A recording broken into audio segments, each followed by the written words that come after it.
Solar, yan, good afternoon, no? At dito tayo sa ating bubong. Ayan, ito yung ating solar setup. Actually, hapon na, alas 5 na ng hapon. Ayan, so meron tayong 620 watts na 8 pieces dito. Ayan. So sa mga nagtatanong mga boss, no, mga ka-solar natin dyan, na kung ano yung gamit namin sa bahay, meron tayong dalawang TV, isa sa living area, at saka isa sa master's bedroom.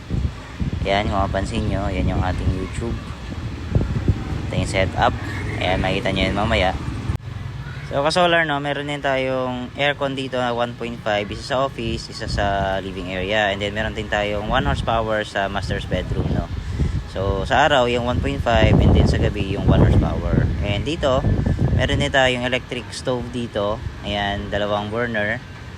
Ayan, so yan po yung ginagamit namin, wala na kaming gas dito na ginagamit. So ayan, at syempre magamit nating iba, no, sa bahay, yung wifi, electric fan, ayan, ilaw, so CCTV. Ayan, syempre washing, meron din tayong washing. And yan yung ating setup, kung mapapansin nyo.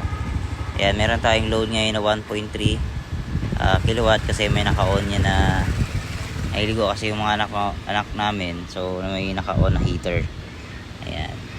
So, ayan, meron tayong 51% na battery capacity na lang. Ayan mga solar, no. Sulit na sulit ang ating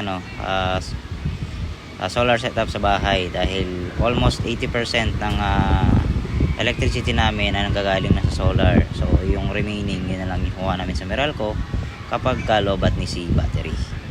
Yan, ito yung ating mga safety devices. Alright, so yan lang muna, no. Talagang walang talo kapag nagpa-solar ka. Kasi imagine, 3 to 4 years, no, kuha mo na ang ROI.